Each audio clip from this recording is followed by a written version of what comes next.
Please, before attempting any of these projects, if you are under 12 years of age, please get adult supervision, as some of the tools and materials needed can cause harm. Thank you. My name is Ryan Earl. I am an amateur filmmaker and the co-founder of an independent film group known as Blue Steel Cinema. I have spent hours of my spare time learning of new ways and techniques to create accurate replicas from things such as movies, television shows, and video games. Now, I will share these with you. Step by step, I can show the viewers how to create their very own props and costume pieces using simple materials and a low budget. This is Craftsmanship.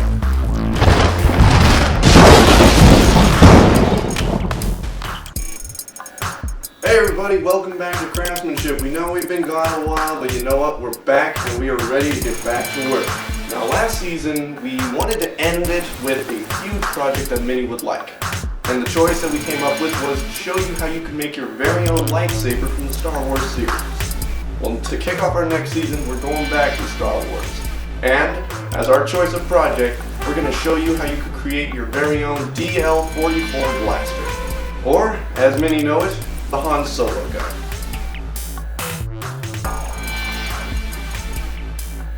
The DL-44 blaster was a close-range pistol in the original Star Wars Saga, but it was also the choice weapon of the smuggler and rebel general himself, Han Solo. It has been shown throughout the movies and has even been shown in the video games of Star Wars. But now, we're going to show you how you can make your own. Well, if you guys are ready, let's take a look at our list. And let's get to building. First, you'll need a 1-inch thick piece of cardboard. Then, you'll need a 1-inch wide cardboard tube. Then, you'll need 1 or even 2 toilet paper rolls. You'll need crafting foam, scissors, hot glue, and spray paint. To begin the project, I started out by researching the blaster itself, finding different pictures of different angles. That way I could get a good perspective on how it was going to look. After getting a good idea on the appearance of the blaster itself, begin sketching the main body of the blaster. This is simply just the handle and the area where the trigger is located. Once you have your drawing, then begin to cut it out. Once you have successfully cut out your sketch, place it on the cardboard plank and sketch the shape around on the plank itself. After you have your blaster outlined, then carefully using an X-Acto knife, begin to carefully cut out the blaster shape from the cardboard. Once the cardboard has been cut, then place it on a piece of the crafting foam and trace the shape on the crafting foam.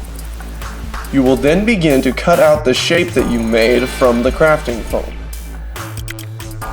Once that is finished, glue both pieces that you made onto each side of the blaster. Then cut out a strip of foam the width of the cardboard itself and begin to cover over the exposed cardboard areas. Once that is finished, begin to cut off any excess foam that may be hanging over the edges of the blaster. Now, take the cardboard tube that will be used for the blaster barrel and place it on the frame. Then you will need to measure how long the blaster needs to be. From the edge of the blaster frame, it needs to be at least 6 inches long. Once you have gotten the measurement, then cut out the chunk of tube that you will need for the barrel and then carefully glue it onto the blaster. Now, you will need to make a small cone-shaped piece that will fit over the edge of the barrel.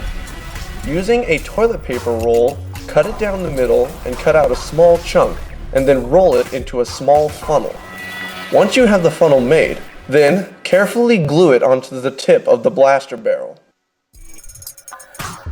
Now, you will need to take a small rectangular piece cut off from the plank of cardboard, and you will need to place it on top of the tube. Now it's time to make the scope. Using the same kind of tube that was used for the barrel, cut off a 7-inch long piece. Then glue it onto the side of the rectangular piece on top of the barrel. Now to finish the scope, cut out a small strip of foam and wrap it around the end piece. Once you've wrapped the foam around, Then cut out a small piece of toilet paper roll and wrap it around the end with the foam. Then, to make the trigger, cut out a small strip of cardboard and connect it between the two opposite sides of the trigger. To add detail to the blaster itself, take a look at some of the pictures that can be easily found online. There's a variety of bolts, nuts, vents, all different kinds of things that could be added to the blaster to make it seem more realistic. Once you have the pieces you know you want to add to the blaster, take out a piece of crafting foam and draw it carefully to make a close representation of what's on the blaster. Once you are finished drawing out the pieces you need, cut them out carefully so as not to damage them before putting them onto the project. Then, begin gluing them to their designated areas. Make sure to constantly keep looking back at the pictures for reference so as to know exactly where the pieces will need to go. Once that is finally done, begin spray painting the blaster. Using black spray paint, carefully go around the blaster and examine it so as not to leave any bare pieces of the project. Once the paint has dried, your DL44 is ready. There she is. Once the paint is finally dry, your DL44 is finally ready to go and ready to have whatever adventures may come your way. We here at Craftsmanship just want to say we are happy to be back, and we look forward to showing you more and more projects that come to mind and to help you create your very own movie props and different costume pieces. And we hope that you guys will stay tuned. Have a good one. Oh. Sorry, Jim.